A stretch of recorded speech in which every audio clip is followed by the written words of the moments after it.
Namaskaram, Victoria, wonderful. I've just been a little while ago been watching all your magic points that you scored. Whoa, what a girl! Oh, thank you so much. It's my true honor to speak with you. I'm very excited, and I've been actually thinking about this moment for a while now, and I'm just very happy that I'm here today speaking with you. So it's my honor. Victoria, the thing is, right now this conscious planet movement, well, it's picked up very well on the ground, lots of heads of state are all coming together, all UN agencies, we have formed partnerships with them, they're all going. Yes. Lot of, political leaders, social celebrities, movie stars, musicians particularly, sports people are also coming in now. So it's going very well on the ground. So from March 21st, I'm riding from London to India through 25 nations. So this is 100 days. From March 21st, 100 days, we want the whole world to talk about soil. So, Yes. simple thing is, whatever tweets you do, whatever messages you do, just instead of saying I love you, you say save soil, because that's the only way we can express our love to future generations, really. Yes. Yeah, and one of the things I have been before anybody reached out to me, I've watched a lot of videos about this movement before, and I love the idea and the way you're describing that for future generation. You know, my generation, I don't think of myself as old, still only 32, but I have a son who is 5 years old, and I feel like to get him educated on those type of things is really important, and that's, you know, what his generation is, the one who is going to be part of, you know, future, and probably affected more than our generation. So I always I that's kind of my mission also as a parent, to make sure that I give him tools and understanding of the planet. I grew up on the, not on the farm, but my grandparents, my parents, they had a summer house where they taught us all about uh, how to understand the soil, how to grow vegetables, how to be more in touch with nature. So I grew up knowing and understanding that, but in society that we kind of live it now, with all the technology and everything, it becomes a bit further away from more natural ways. So something that I would love, you know, also for my son to understand and be in touch with. And thank you for, you know, bringing the light to this issue. And I hope that obviously with your mission, and little part of what I can do is to educate people more on the importance of it. So, the important thing is everybody who matters in the world, we do it in a coordinated way, that for these 100 days, we want the entire world to speak of soil. From March 21st, 100 days. So that's what we are activating. I don't want to call this my moment, because this is not about me, this is about life on the planet. This is a generational responsibility. See, every responsible scientist in the world right now is pointing out, by 2045, we will be producing 40% less food and our population will be 9.2 billion. That is not a world in which you would want to live. Compared to me, you're 32, you're still a baby only, okay? So, and you have a baby and a smaller baby, you know, in 20 years' time, where I will be is a question mark, but all of you will be around on this planet, and it's very important. Because soil is not our property, it's a legacy that's come to us from previous generations. Keeping it alive and passing it on to next generation is a most important responsibility that we have. People have been dodging soil as a issue for a variety of reasons, I don't want to go into the politics of it, but Right now, in the last 2 years that I've been working on this project, I have spoken to many scientists, many heads of states, various leaders, celebrities. Till now, I have not met one person who's spoken in negative. All of them want this to happen. Because one important aspect of the project and movement is that it is not against anybody. This is not against chemical fertilizer, this is not against oil company, this is not against anything. This is about keeping the soil alive. This is not about, what country you belong to, what race you are, what religion you are. It doesn't matter whatever you may believe in, but essentially all of us come from the soil and we definitely go back to the soil one way or the other. So Yeah. Yes, it reminds me of your question and answers that you do with the sessions where you talk. If people don't believe that you're gonna die someday, that's you're gonna be end up in a big surprise at some point. So yeah, that reminded me of that. If you don't mind me asking, I wanted to um, kind of ask you this question. I'm a professional athlete, and we have this kind of I think the culture where a lot of people talk when you are an athlete, you have to go through pain, and no pain, no gain is one of the things that is a biggest slogan. And throughout my career and throughout my childhood, I had a pretty not easy way to get to my professional career, but it was always about kind of fighting the adversity and proving people wrong, and that was the core of my motivation to make it to the top of my sport. And then it faded very quickly after I've got there, and I realized that type of motivation that came from other people was never sustainable for me. And I'm finding a new way of a new way of motivation in my career. And I realized more and more with practice that I do that it's all about inner confidence and in what you can do and how you can motivate yourself, and it doesn't depend on anybody else. So that's an interesting way of completely different approach in sport. And I see a lot of young people that I love to mentor, and when I think about myself as a younger kid, I wish I had somebody who maybe could have explained to me a little bit better. So that's kind of when you were 15, I was still around, huh? When you were 15, I yeah, was still around. it was, but there was no YouTube. That there was no YouTube. There was harder to Yes. get the information that's so easily accessible now, and that's what I feel like with younger generations, that some of who are responding really well to me, how I can also explain that to them a little bit more, because it's a very interesting dynamic that doesn't, I think, ever talked a lot about sport. And I was wondering if you could give me some thoughts. See, Victoria, it's like this. Do you enjoy hitting the ball? Yes. You love hitting the ball, isn't it? So, that's all it takes. See, the problem is, most sports people are going like this. It is not necessary, because your sport, art, these areas, arenas of life are such that you're doing something that you love to do. At the same time, everything else is happening out of that. So, when you're doing something that you love to do, you just have to love little stronger, that's all.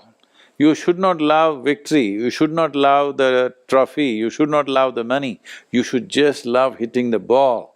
If that is very strong in you, you will hit the ball really well. If you hit the ball really well, somebody else will keep the score. I'm saying Yeah. that's all that matters. Yeah. So unfortunately, People are always wanting to win the game. See, in yoga there is a saying, if you have one eye on the goal, you got only one eye to find your way, which is very inefficient. You need both the eyes to take the next step. So, every shot that you play is more important than you winning. Winning will happen because you got the right shots, not because you want to win. Everybody wants to win.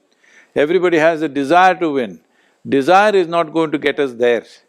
What is going to get us there is just that we are doing what we are doing really well.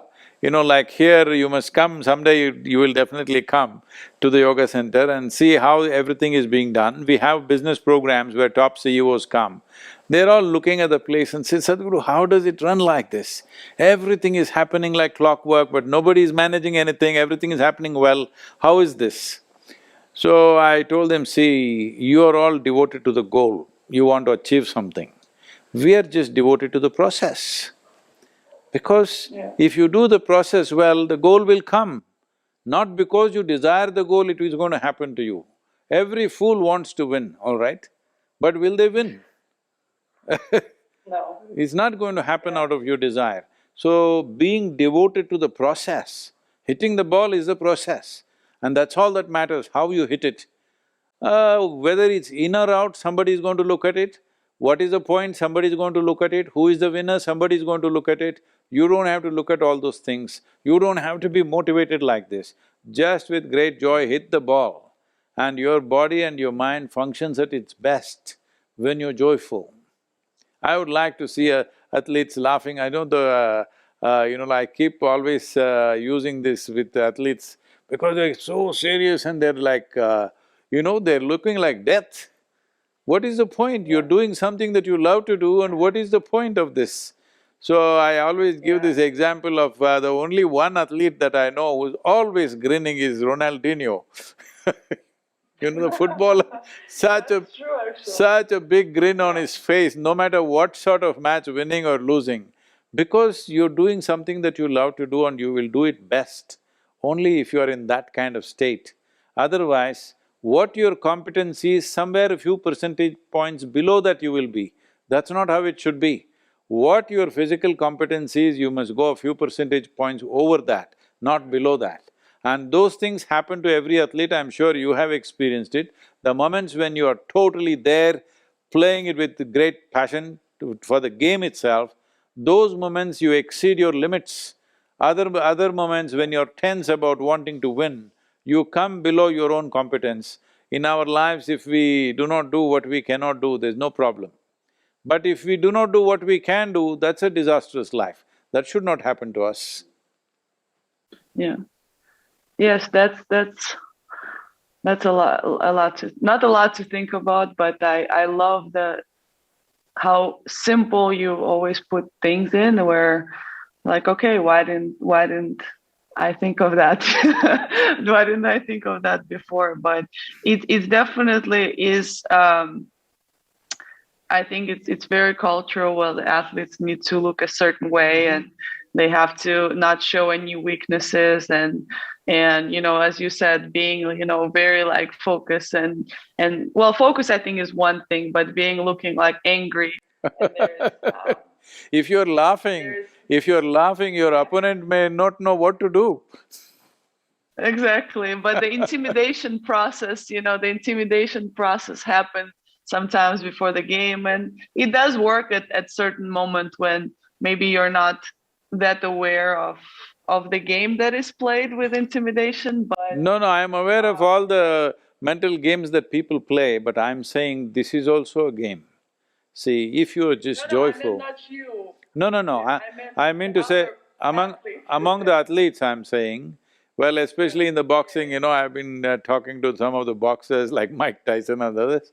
The whole thing is about intimidation. The previous night itself it'll start saying all kinds of things, all this. See, that is one way of doing it. Another way of doing it is, you go joyfully, if they may not be willing, but you go and shake their hands and say nice things to them, and you play joyfully, you will see that will also kind of put them off the rails. But the important thing is not necessarily putting them off the rails, the most important thing is you never go off the rail, isn't it? Yes.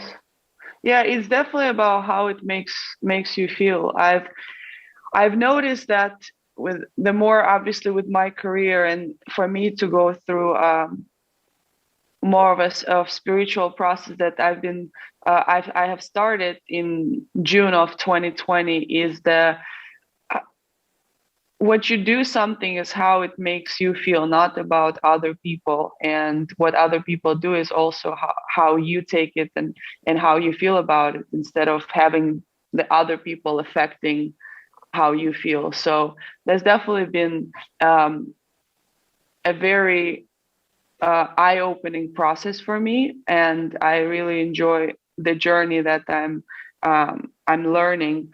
Um, I just wanted to mention I've done a Shambhavi Kriya in Yeah, they told me October.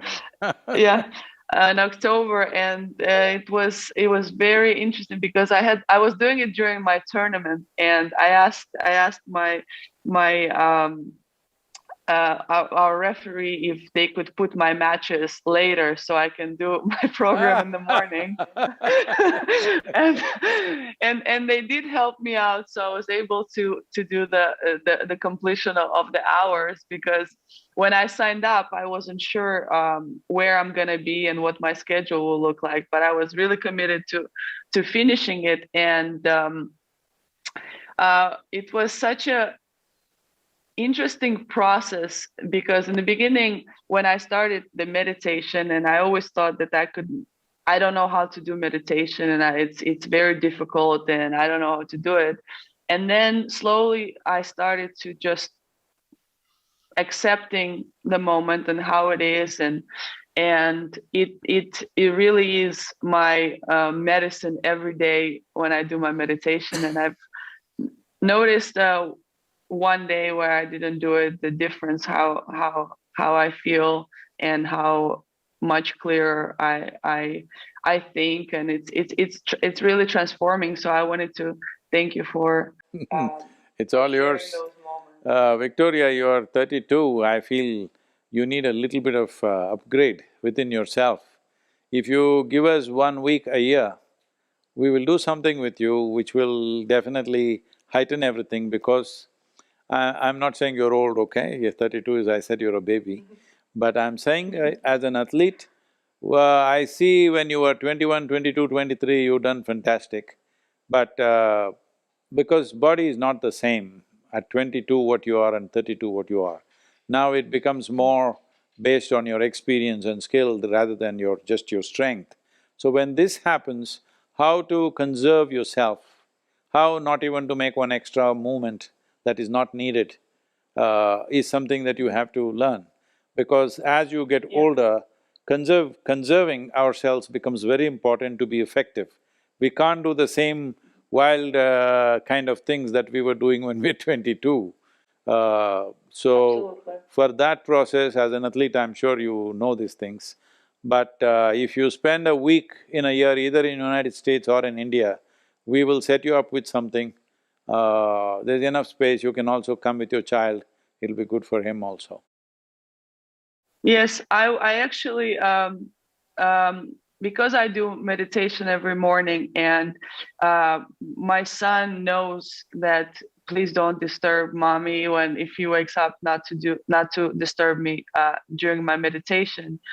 And he starts to imitate me a little bit, because the way I think a little bit about parenting is saying something to your child is maybe valuable, but showing by example, I think it gives Yeah. so much more benefit to them. And I try to approach it with everything like that. And my mom told me a couple times that if I go to work early or something, that he just sits down and just tries to do a meditation. And yeah, and actually I have some pictures of when I was playing the match and he was watching my match. He's sitting in the meditation mode, because so Yeah. I would love to introduce him a little bit more to that, because I know how helpful it has been for me. And again, I wish I knew that, when I was a kid. But where I'm from, it's not very known. It's not really talked about. My parents never been introduced to any of that. They probably still don't understand what I'm actually doing with meditation, which is absolutely fine. But I would love to introduce my son a little bit more. And I watched the video where you speak about your daughter and how she was traveling with you everywhere you went, and she grew up with different surrounding, different people. And my son is a little bit in that way. He travels with me, and he spends a lot of time around adults and a lot around kids as well. And um, one of the very interesting points you mentioned is that we don't really teach our kids to be one way or the other way. Is to help them, give them the tools how they can flourish and develop their own personalities. And it's it's it is the approach that I feel the most connected with. But sometimes it's I lose myself with how do I need to kind of impose sometimes a little bit of rules and a bit of a structure, and compared to kind of giving freedom and Victoria, Victoria, you still haven't seen anything. Once the boy becomes 9, 10, he'll give you the works. He's yeah. still a I guess two I have little… time. He's only 5, so I have time. Well, it's okay, children are who they are. It's not that you shouldn't mold them at all, but you don't try to mold them to a point that they have to fit into the block that you have in your head. They don't have to fit into any block. The less blocked up they are, the better they are, because the idea is the next generation should be freer than us and more joyful than us, better than us, not less than us or not even like us. They don't have to be like us. So, I mean, you don't worry about the boy, he will grow up well. See, all it takes is a loving and joyful atmosphere, and you make sure the child never witnesses anger, jealousy, hatred, these kind of things, that he should never see such things, he should not know what it is. If he grows up like that, he will grow up into a beautiful human being. Maybe he may become an athlete, he may not become an athlete, that's not our business, that's his choice. Yeah. Yeah, I don't have a specific plan for him. I didn't um I was actually very fortunate that a lot of parents of athletes have a specific idea of who they have to be and what they have to do. And I've been lucky that my parents wanted me to be the best that I can be and what I want to be. So I don't take it for granted looking at other situations. So when I think about what my son wants to be, I just want to support him in whatever he wants to be, and give him tools to be able to do what he wants to do.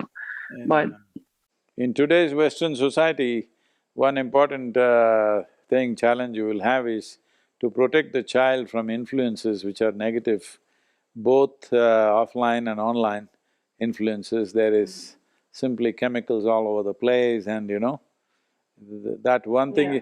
if you just make sure that they don't make those kind of associations, rest of it is, children will grow up well.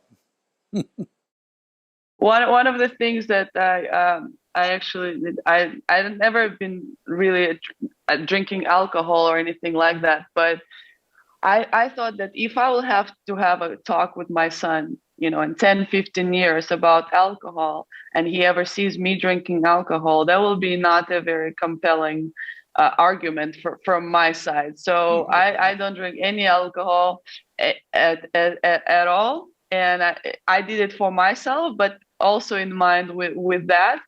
And I said, okay, if he doesn't ever see me doing that, then hopefully I can at least try to give a compelling argument, and then we'll see what happens. Yes.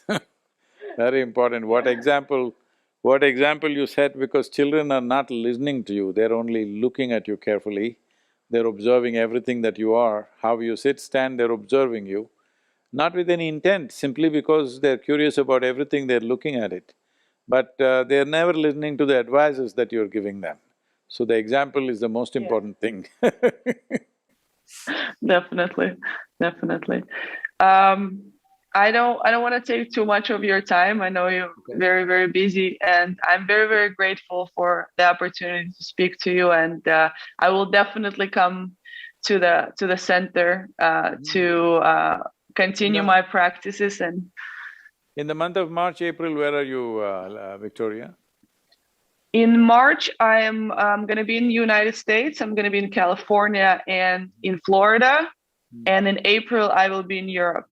Oh, April, I'm passing through Europe. I don't know where you are, but I'm going through all the 17, 18 nations across Europe. So, hopefully we will bump in somewhere. Maybe… I hope so. maybe we can give you a short ride, one 10-20 kilometer ride for you just to have an experience. Oh, that would be amazing. That would be really amazing. I will. Believe me, I will you're safe keep in with touch me. with. Believe me, you're safe with me I will. because Well, I've gotten this old without breaking a bone on a motorcycle, that means I'm good, you know. I've heard you talk about your wild rides where you don't even need to look because you've memorized the roads so well. So I believe that you are a very, very good rider. So I would love to join. But thank you so much for Thank today. you, Victoria, I and really appreciate all it. the best for whatever future tournaments you have this year. You must do well. Thank you so much. I'll be watching you, you must do well. Thank you so much, Sadhguru. I appreciate it. Namaskar. Namaskar. Thank you.